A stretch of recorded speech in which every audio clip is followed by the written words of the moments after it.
Keishai Productions, en partenariat avec la boutique Mansaya, 49 rue Léon Pro, Paris 11e, vous présente Mix Up. Bonjour à tous et ravi de vous retrouver. Avis à tous les amateurs de rap, aujourd'hui nous recevons un artiste d'origine congolaise qui nous vient tout droit de Sevran. Il fait de la musique depuis quelques années mais se fait connaître dans le Planet Rap avec Caris en 2016. Le titre qui le propulse réellement, c'est 10-12-14 Bureau. Il se définit comme étant un rappeur brut et sauvage. Sa mixtape Oyoki est disponible sur toutes les plateformes de téléchargement légal et l'homme cagoulé le plus connu au monde sera avec nous. Notre invité de la semaine est Kalash Criminel.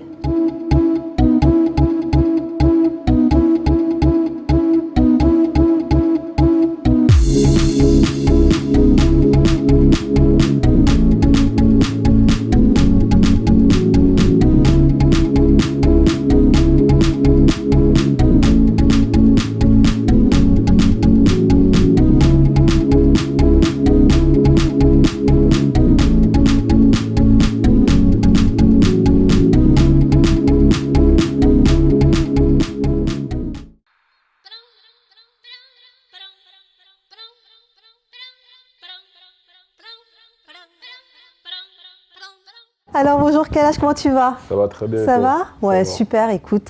Alors avant de commencer l'interview, il y a toujours une brève présentation de l'artiste. Donc alors toi tu es un artiste rappeur, tu es d'origine congolaise, donc tu as grandi à Sevran-Rougemont. C'est ça. Tu as commencé à rapper lorsque tu étais assez jeune. Exactement. Et en fait, tu faisais des freestyles donc dans ta chambre, dans le hall 14, mais c'était plutôt, c'était plutôt pour le plaisir. Ouais, dans le hall 14. Ouais. Voilà, et donc c'est pour les gens de ton quartier, pour tes proches, etc. Mais vraiment, tu prenais pas cela au sérieux. Exactement. C'est vraiment, tu as été influencé par des artistes comme Kerry James, comme Nesville ou encore Despo. C'est ça. Exactement. Et tu as commencé avec le collectif Hall 14, vous étiez 5, c'est ça? C'est ça, on est 5. Ouais. C'est ça, ouais. Et les gens de ton quartier t'ont beaucoup soutenu. Ouais, dès le début, ouais, ils m'ont vraiment donné de la force. Bah, à la base, je rappais pour eux. Ouais. C'est eux, vraiment, ils m'ont poussé. Ils me disaient souvent que lâche rien, tu vas réussir, t'as un truc en plus, Et je les ai écoutés, j'ai essayé et voilà. Oui, tu as vraiment eu ce soutien-là. Ouais, dès le début jusqu'à maintenant. Ouais. Et d'ailleurs, tu es produit par le label 10-12R. Ouais, c'est ça. Donc c'est vraiment, vous avez tout fait en famille, il n'y a rien qui fuite. Non, il n'y a rien qui fuite. Alors c'est seulement après le titre Sauvagerie 2 que tu as décidé de te lancer sérieusement dans la musique et vraiment de faire ça de manière plus pro. Exactement, parce que c'est le morceau qui a plus pris en fait. D'ailleurs, pour parler un petit peu de toi, donc, tu as eu ton bac. C'est ça. Donc tu as essayé de faire 2 années de fac. C'est ça. Finalement, tu t'es arrêté, tu as voulu prendre des cours d'anglais. Pourquoi tu n'as pas essayé de concilier les deux? Le rap et l'école? Oui. Ah, c'est difficile. Hein. Tu as trouvé ça compliqué? Ouais, c'est difficile. Alors à quel niveau? Au niveau de l'emploi du temps ou plutôt au niveau de l'investissement? Non, même pas au niveau des gens en fait. Ah oui. Parce que en fait, quand tu commences à être connu et que tu pars à l'école, les gens ils te voient plus pareil, ils t'arrêtent pour des photos, même les profs. Alors comment ils te reconnaissent puisque tu as toujours ta cagoule? Bah ça en fait, c'est un pote à moi qui m'a balance en fait. Ah d'accord, pas cool. Alors en fait, tu as 10-12-14 Bureau, c'est le son qui te fait connaître. Ouais. Donc 10-12-14 sont les bâtiments de Rougemont. C'est ça. Le bureau, c'est le lieu où tu traînais. Voilà. Et tu as fait le Planet Rap avec Caris, d'ailleurs, qui est aussi de Sevran. Donc ça a cartonné. Ça t'a vraiment, pour le coup, lancé, ce fut un succès. Il y a Def Jam qui a contacté Caris parce qu'ils ont voulu te signer. Voilà, c'est ça. Et ça a été rapide alors que certains, clairement, galèrent pour pouvoir avoir ne serait-ce qu'une signature en maison de disque. Ah, mais en ce moment, donc, attention, ça signe à tout vent. C'est vrai? Ouais, en ce moment, ça signe à tout vent. Et toi, alors comment tu l'as pris? Comment tu t'as ressenti le truc? Bah moi, en fait, c'est Caris, il est venu me voir, il m'a dit, bah écoute, Def Jam, ils m'ont appelé, comme ils connaissent personne. Tu vois, qui connaissent personne qui peut faire l'intermédiaire. Ils ont dit, bah Caris, on a écouté Kalash, c'est un mec de chez toi, apparemment tu le connais. Caris a dit, ouais, je le connais, c'est un mec de chez moi, je connais les mecs qui le produisent et tout. Ils ont dit, bah est-ce que tu peux nous mettre en contact avec lui parce qu'on aime bien ce qu'il fait et on aimerait bien le signer pour un projet et tout. À partir de là, il nous a contactés, il est venu me voir, il m'a dit, ouais, Def Jam, ils te veulent et tout. Va voir avec eux directement ce qu'ils veulent et tout. On est parti les voir.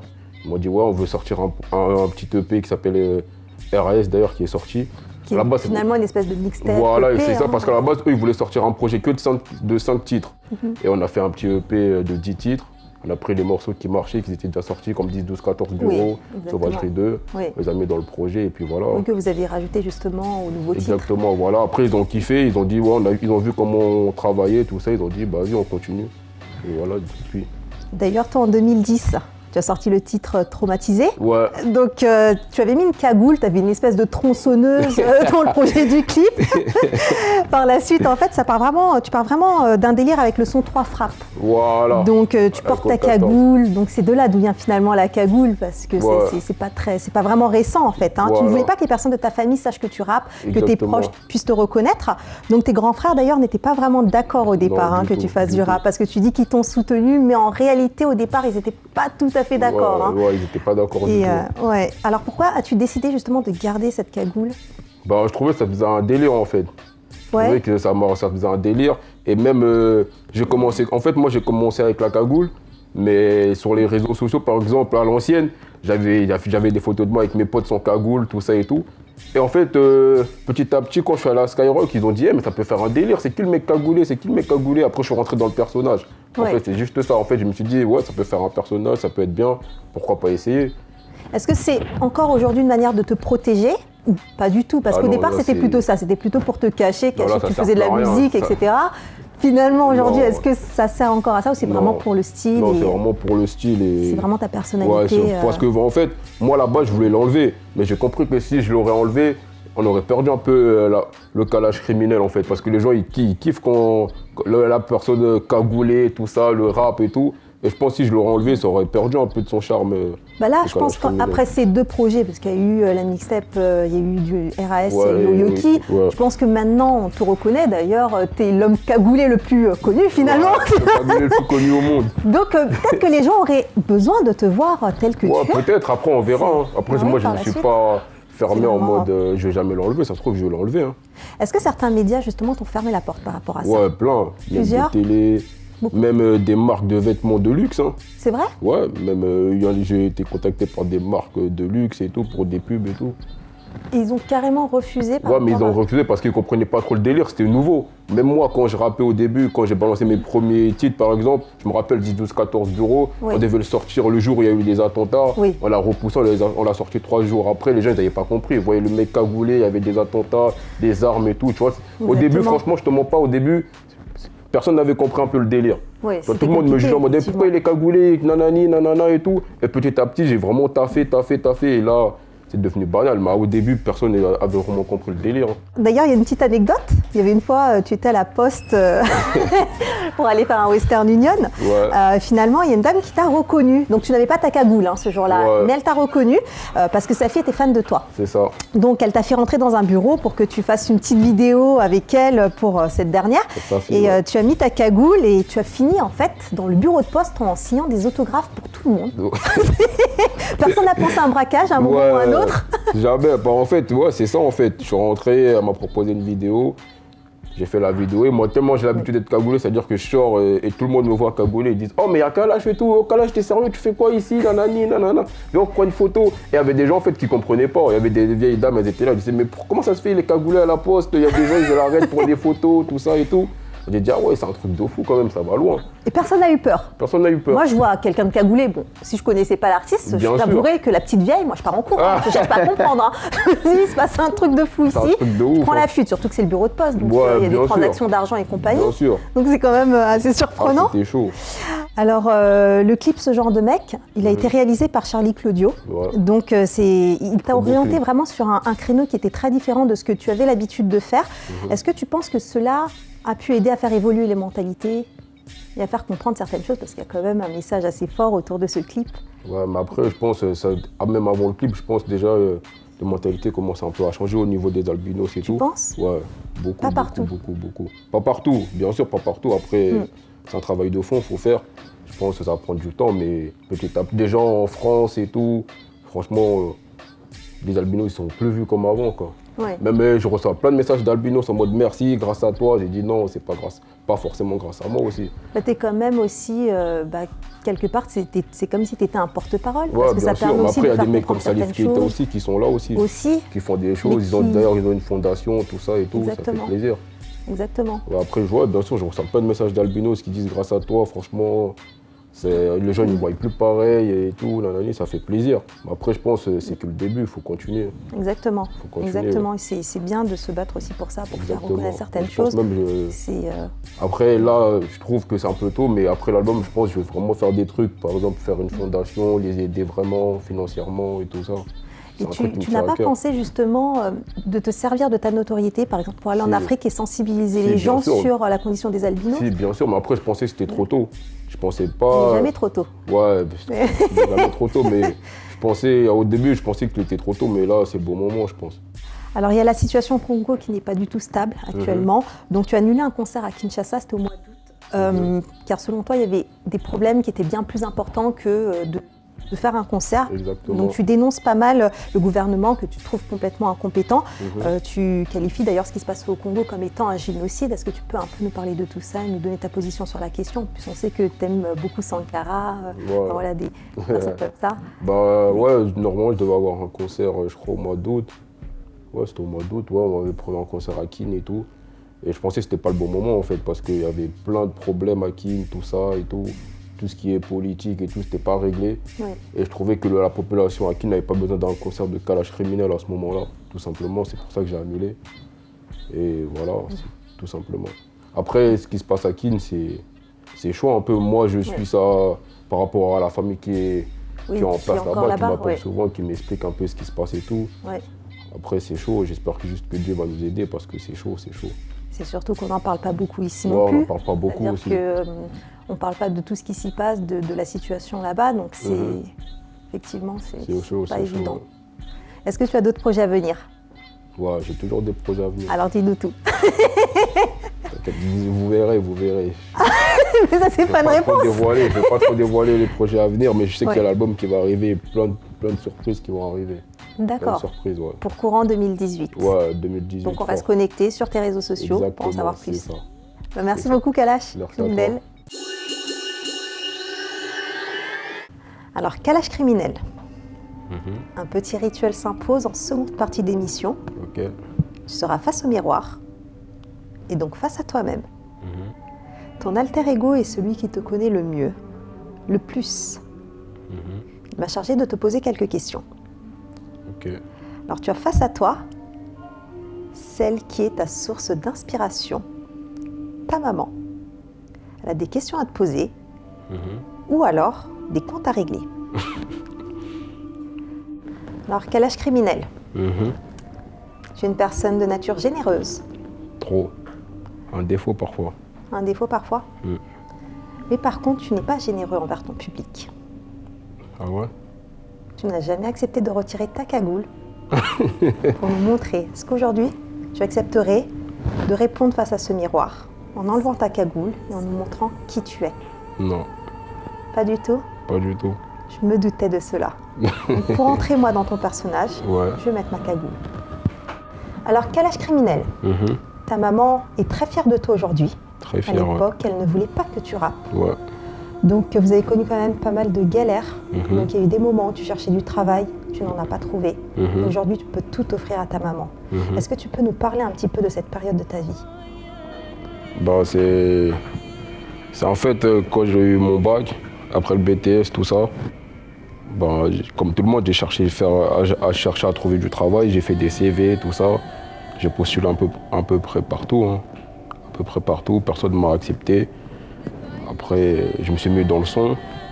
Ma mère, elle voulait pas que je rappe du tout. Je me suis mis dans le son. Au début, elle savait pas que je rappais. Je me suis mis dans le son. Elle savait que je partais plus à l'école, j'avais pas de travail. Tu vois, elle s'inquiétait un peu. Elle disait, ouais, ben, tu vas faire quoi de ta vie, mon fils, et tout. Tu vas t'arrêter l'école, tu vas pas au travail. En fait, elle savait pas que je faisais du rap. Jusqu'à ce que ma tante, elle lui montre un de mes clips. Où elle n'était pas du tout d'accord et tout. Elle m'a dit, non, tu vas arrêter tes bêtises et tout. C'est quoi ces bêtises de rap et tout ça, nanani. Après, on a parlé. Elle m'a laissé rapper. Hein.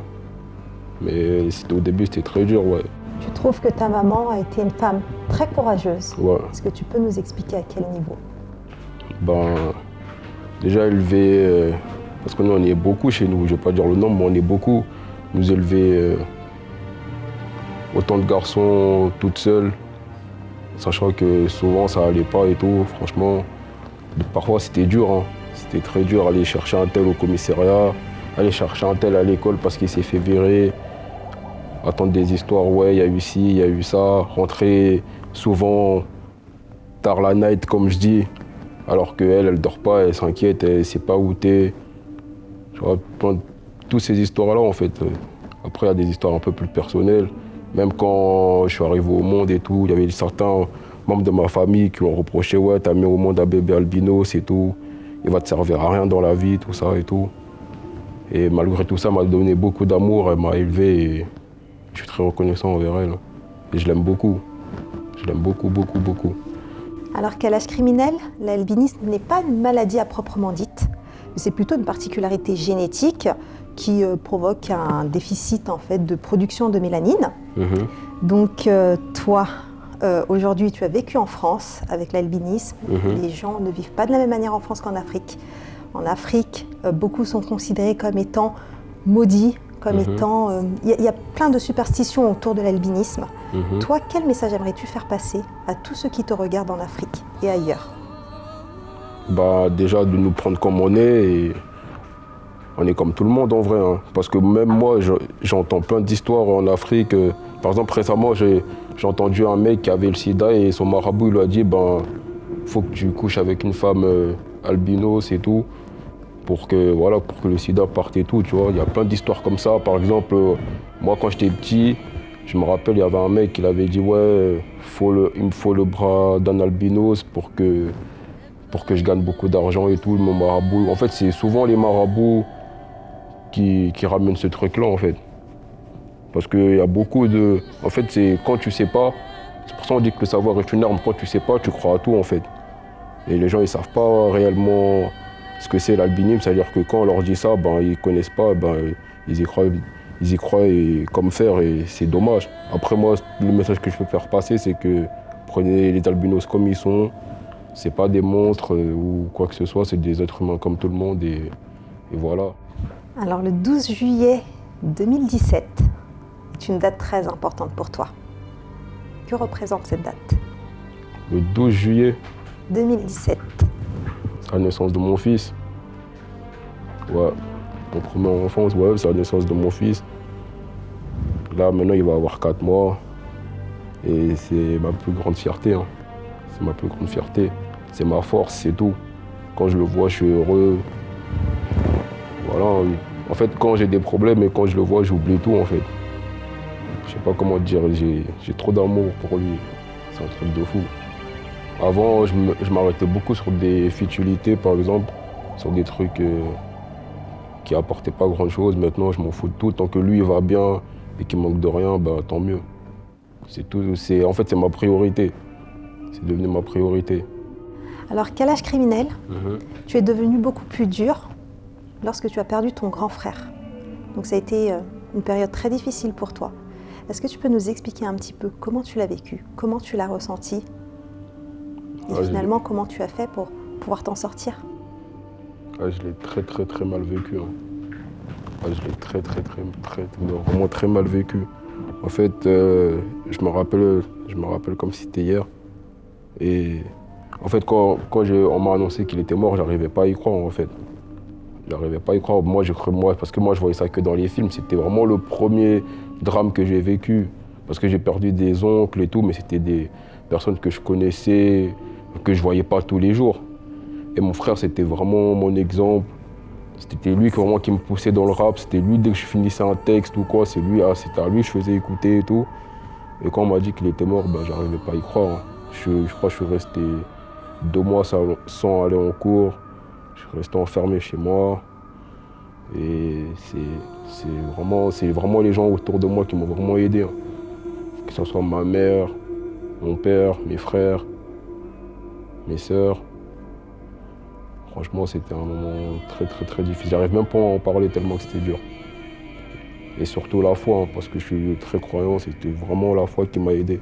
Parce que je passais vraiment une période très sombre, j'avais des idées. J'étais devenu très très dur envers les gens. Je faisais beaucoup de mal aux gens, gratuitement, méchamment.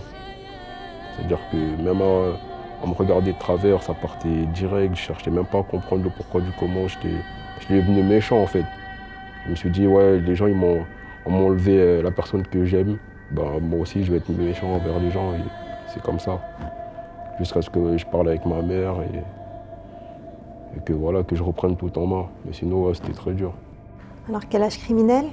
Grandir dans une cité, ça t'a forcément appris pas mal de choses.